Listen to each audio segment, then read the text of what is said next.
Galing po siya si Sir sa Qatar. Ayan, tapos tinanong niya kayo kung saan magandang puntahan. Kasi last time pumunta kami mag-ina, dalawa lang kami dito. Mag-ina kayo before, oo. Dalawa lang kami, tapos nagtanong po siya kung saan yung maganda. Oo. Dinala ko siya rito. Mas okay kasi comfort siya sa sobrang init, di ba? Opo. Ang ganda, linis ang tubig. Kasi nung malinis yung tubig. Itong isang resort, although maganda rin po, pero kailangan mag-rent ng ng cottage. Dito pwede na yung locker. Rent lang po kami ng locker. Ano pong work niyo sa Qatar, sir? Kung hindi nyo... Account. Matindi pala kayo sa mga numbers. Ito si Miss Grace, mathematics din to, no? Siguro pag magkano kaya yung rate dito sa resort na to? Kasi nag-work din po ako sa Misibis Bay sa Bicol way back. Misibis Bay, parang resort po yata yun, no? O parang beach? Ano po siya, 5-star resort po. 5-star resort. Island resort. Misibis Bay. Opo. Parang narinig ko na ngayon pero hindi ko pa napupuntahan na nakikita. Sa Albay. Sa Albay. And ano pong ginawa niyo doon? Ano po ako sa cost controller ng cost. Food costing. Pero pasado naman po ito sa inyo. Of course naman. Maganda. Tahimik. Opo. Ginagawa po kasi namin lahat para gumanda po dito. Improvement more kasi mas ini-improve pa siya lagi. Opo. Ayan. Thank you so far po. Maganda po. Maganda yung pool. And ang mahalaga po sa pool dapat meron pong lifeguards po talaga. Opo. Kaya nga po. Oo. Alam niyo guys kasi isang resort dito sa Binangonan merong karoon ng aksidente. Kaya ayaw natin mangyari yun. Kaya sinisigurado natin na laging may lifeguard sa mga pools natin. Ayaw natin na merong mangyaring ganun. Kaya kung pupunta naman kayo dito sa Manalo Resort Hotel, may mga anak kayo, huwag nyo pong pabayaan. O huwag nyo hayaan na bahala na sila. Kasi alam nyo yun, aksidente. Wala namang wala man absuelto sa aksidente, di ba? Tama po. Dalawa po lifeguard natin dito kada shift. Kaya meron po magbabantay sa kanila. Pero hindi ibig sabihin na may lifeguard ay hahayaan nyo na yung mga anak ninyo, mga magulang. Please lang, lagi nyo pong titingnan yung mga bata kasi syempre, kahit anong gawin natin, ay meron pa rin meron pa rin talagang danger. Yes ma'am, picture daw. Thank you po. Pero niya kami kung sinong Manalo? Kaano niyo po si Mr. Manalo?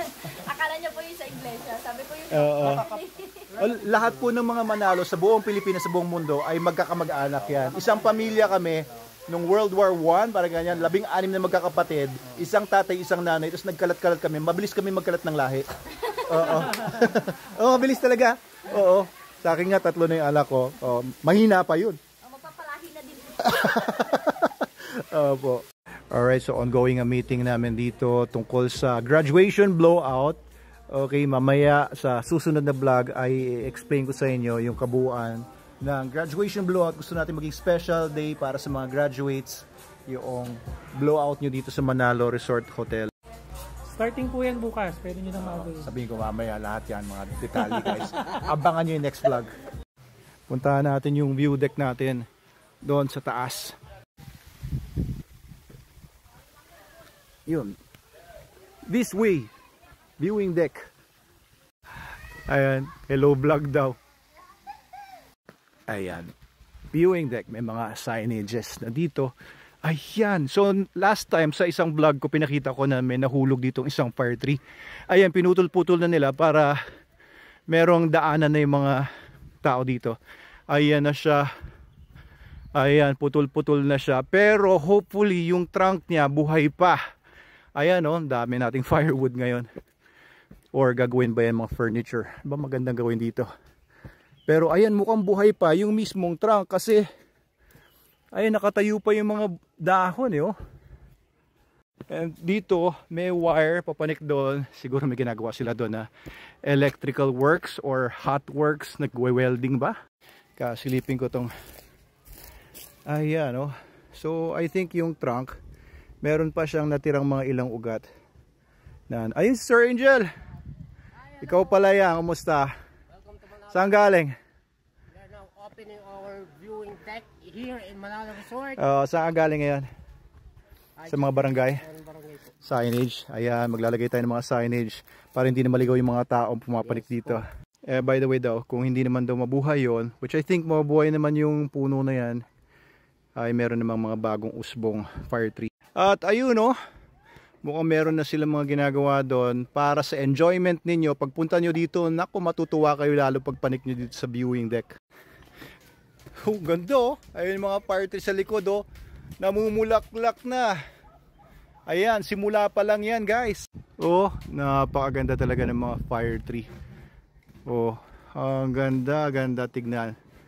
And nagsimula pa lang kasing umulan-ulan ngayon, kaya nagsimula pa lang silang umusbong. Ayan oh, ano kaya ito ginagawa nila? Ano yan Kuya Godoy? Upuan po. Upuan? Ayun oh, pinipinturahan ng blue. Upuan para sa mga pumapanik dito. Aba, ayun oh, mukhang may upuan pa rin doon ah. Ang ganda naman. Wow, so may ilaw dito. Ayun, may mga ilaw-ilaw na tayo dyan pagkagabi. Pero mukhang may maganda na kayong maupuan dito guys. Kapag pumunta kayo dito sa Manalo Resort Hotel, panik po kayo dito sa viewing deck natin. Ayan oh, meron na kayong mapagdedata, no? Magkwekwentuhan kayo dito ng mga mahal mo sa buhay. At dito merong lamesa. Lamesa po ba yan, kuya? Opo, sir. Oo, anong may lalagay sa lamesa na yan? Pwede po, sir.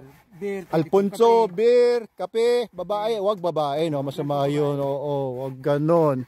Ito kasing view deck natin dati. Pag pumapanik dito yung mga tao, ay medyo hindi nila makita yung buong view because of the mga mga kahoy. Pero ito pinaputol ko yung mga pinatrim ko, yung mga puno para makita. Ano tong puno na to na pinutol ninyo? Fire tree? Ah, ito pala si Sir J. Oo. Tutubo pa ba yan? Oo. Oo, ba't nyo pinutol yan, di ba? Pagka ano? Oo, fire tree yan eh. Sabi ko yung mga puno na magaganda, wag natin putulin. Yung mga ipil-ipil lang. Ah, oo. Sayang naman. Pero tutubo pa naman yan eh, no? Pero at least mas maganda yung view. Ano na? Medyo matagal-tagal nga lang po. Oo. Ayan, siguro kailangan i-trim din natin yung mga kawayan doon sa baba. Maganda po wag matanggal to lahat. Kawayan. Oo. Ayan. Pero at least gumanda yung view natin dito. Ayan oh, ang ganda. Pag pumunta kayo dito sa Manalo Resort, dito sa Manalo Resort Hotel, hindi lang kayo magre-resort, hindi lang kayo magsasangyup, hindi lang kayo magko-coffee dun sa coffee shop natin.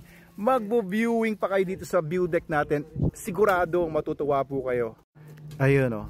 Makita dito yung Pritil papunta sa iba't ibang lugar sa Talim Island, yung mga boats na lumalarga dito sa Pritil area.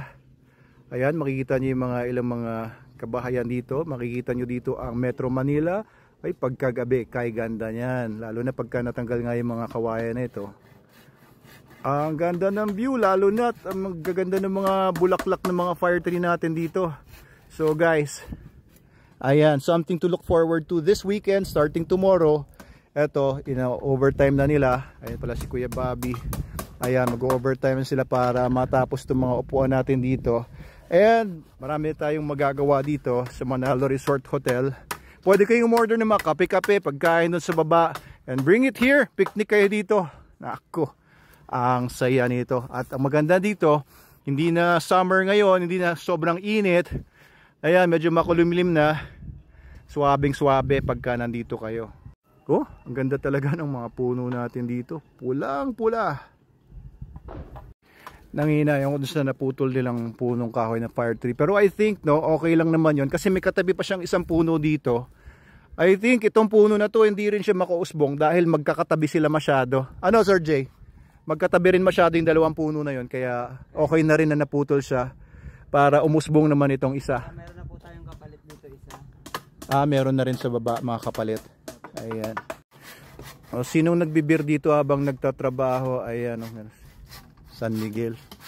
Ayan, so bago dumating ang bukas ay lilinisin nila ito. Uy, may mga bunga na rin yung mga duwat dito. Ayan guys, libre pitas pero huwag nyo ubusin. Yung makakain nyo lang dito pagka mag-uwi pa kayo ay sobra naman yan. So itong view deck natin, panalong-panalo talaga. Lahat ng nagpupunta dito, gandang-ganda sila sa viewing deck natin. Lahat na nagpupunta dito, sobrang nai-inlove sa lugar natin dito. May in-love din kayo kung hindi pa kayo nakarating dito.